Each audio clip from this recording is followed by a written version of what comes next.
So, the story you are about to hear is another one of the short stories I wrote for my creative writing class my senior year of high school.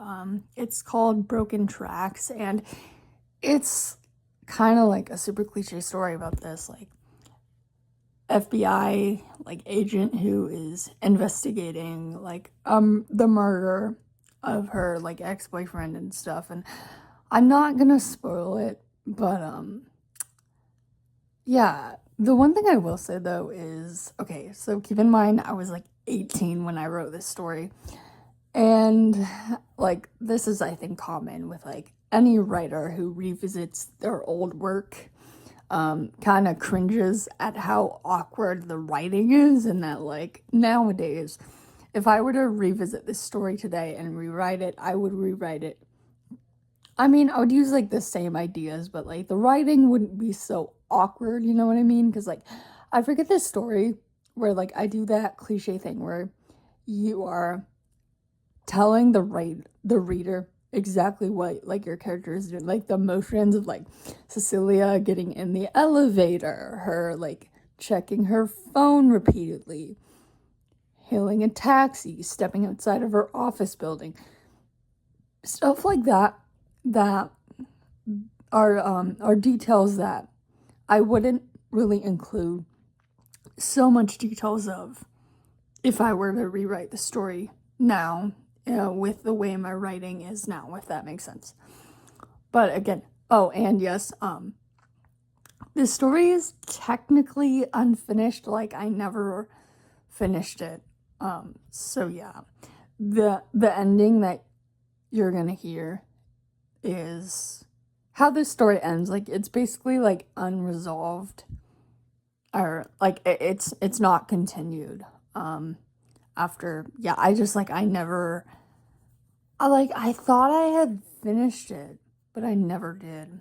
I have no intentions on doing it, but I mean, again, I like the concept of this story. It's just the execution of it needs some serious work.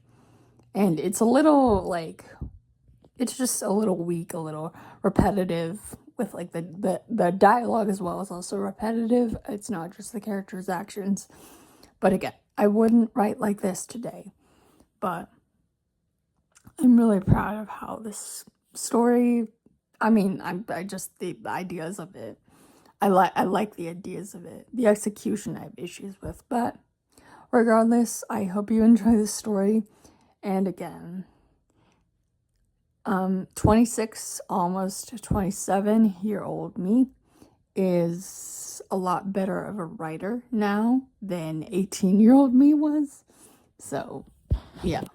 And also, a quick side note, whenever I am writing a story that is set in a real location, like Brooklyn, New York, for example, I do also like to do research about the particular restaurants or neighborhoods or whatever is in the area to kind of get a feel for the location. And I always like setting my stories in real locations. And yeah, so when I was writing this story, so keep in mind, I've only been to New York one time, and I have not been to Brooklyn yet. And yeah, so the River Cafe is a real cafe that is still operating, it looks like, in Brooklyn to this day at the time I'm recording this, which is March 31st, 2026. Keep in mind, I wrote this story sometime in 2018, so 8 years ago. So, I just wanted to add that in. Brooklyn, New York, 10:30 a.m. Can you meet me for lunch this afternoon at the River Cafe? I have something important I need to discuss with you. Does 12 sound good? My phone screen lit up with the text from Dotson, and I pick it up straight away, read the text, and begin typing back a reply. Yes, of course, 12 sounds great. I sent the text, and once I see that it delivered, I lock my phone and set it back down at my desk. It is then that I resume working again. I've been working at my desk since I arrived at the office at 8:30 this morning, and I had a big report to send off to my boss later that day. Sending off reports to my boss was part of my job, and it was what I did pretty much every single day for the past 7 years. The report was due in nearly an hour, and luckily, I was almost done with it. I just had to add a few things to it before I sent it off to him. I continued working on the report, and a few minutes later, once I finished adding what was needed to the report, I get up from my desk and head to the nearest elevator in the office with the report in my hand. My boss's office was on the 3rd floor, and in order to get there, I had to take an elevator. Once I reached the elevator, I pressed the button to get the elevator's doors to open. Once they do, I get on when I see that nobody's exiting them. I heave a sigh as I press the button that'll take me to the 3rd floor. My mind is at ease as I travel up the elevator, but I can't help but think back to that one line in Dotson's text. I have something important I need to discuss with you. What could the important thing he needed to discuss with me be? Whenever I receive news like this, I always can't help but be curious about whatever the person telling me this would need to talk to me about. I guess it's just a part of working for the FBI, I guess.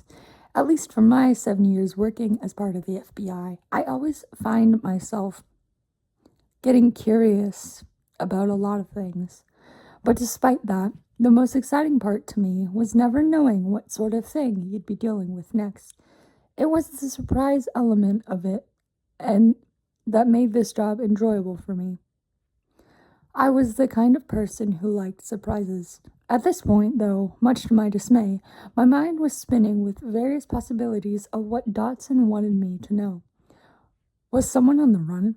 Was there a shooting? Was there a serious crime being investigated that I didn't yet know of? Was there some kind of murder nearby?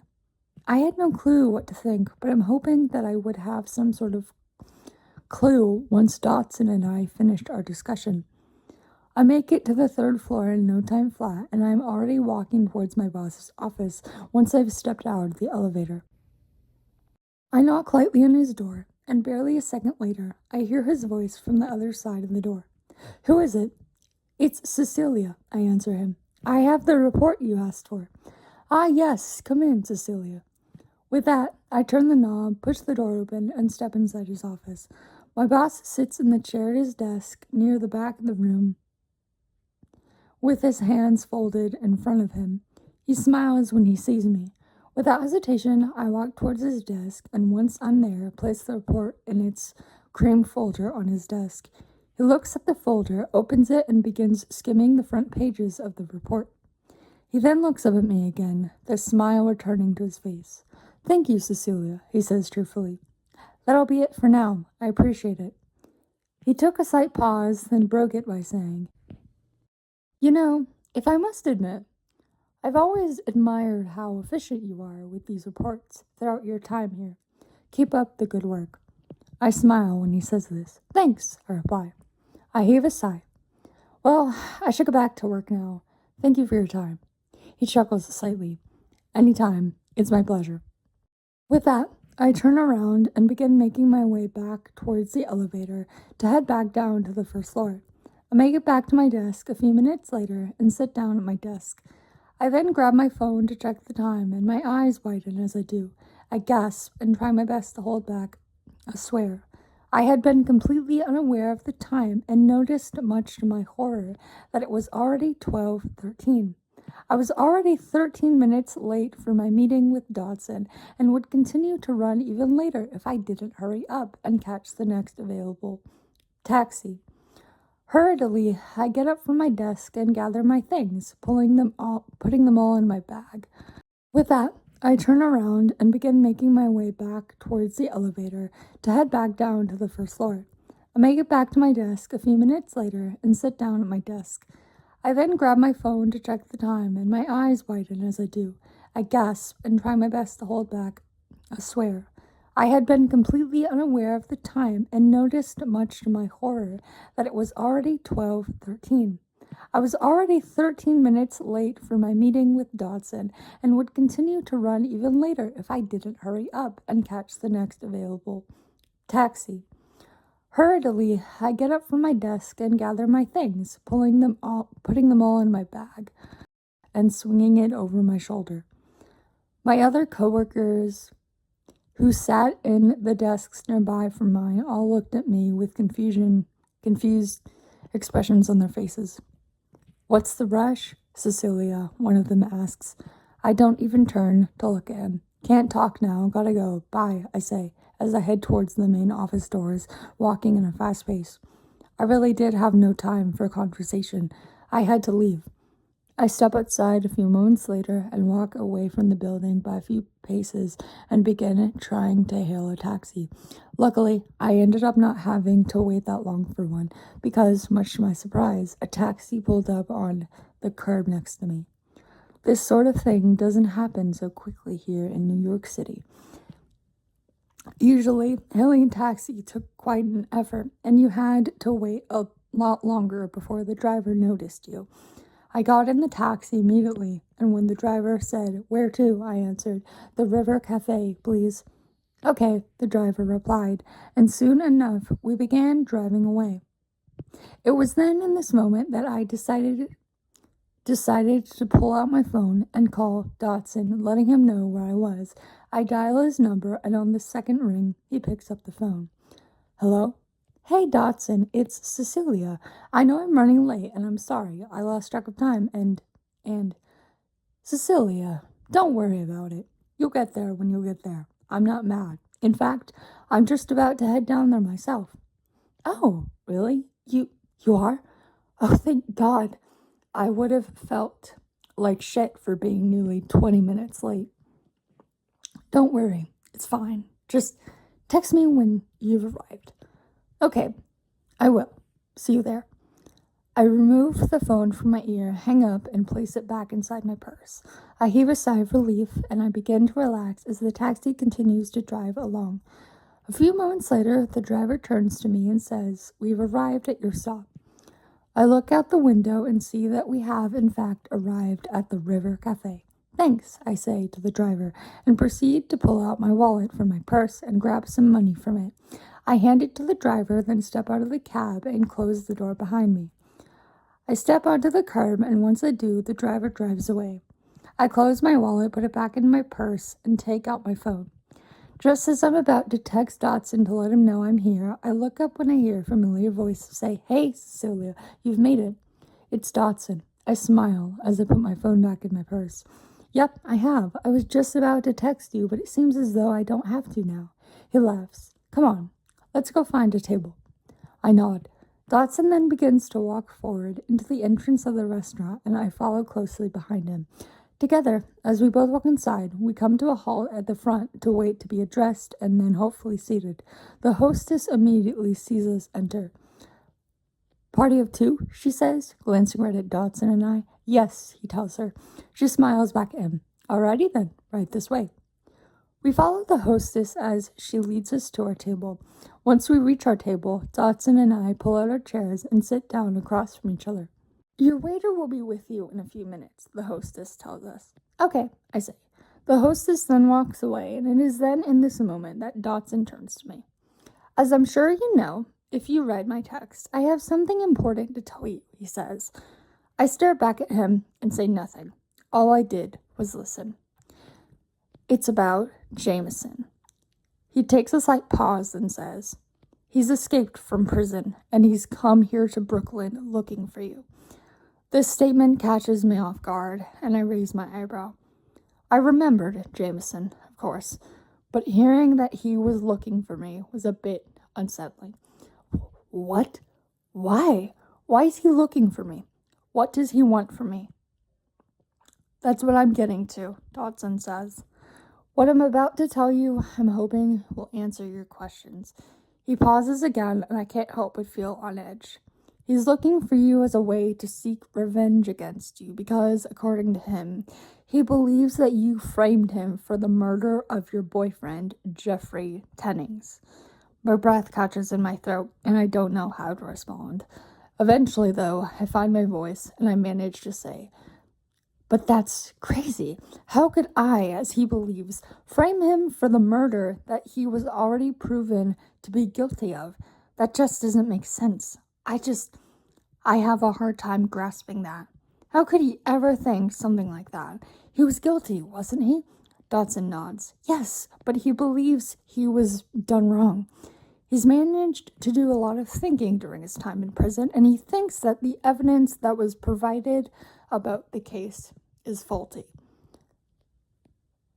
But he's guilty, I say again. Unless there really is something to prove that he's not. The point is that he's looking for you, Cecilia. He's mad at you for doing this to him, for turning him into the police. He's out for revenge, for answers. He escaped from prison as a means of trying to find his answers, and the first person he could think of to seek them from is you.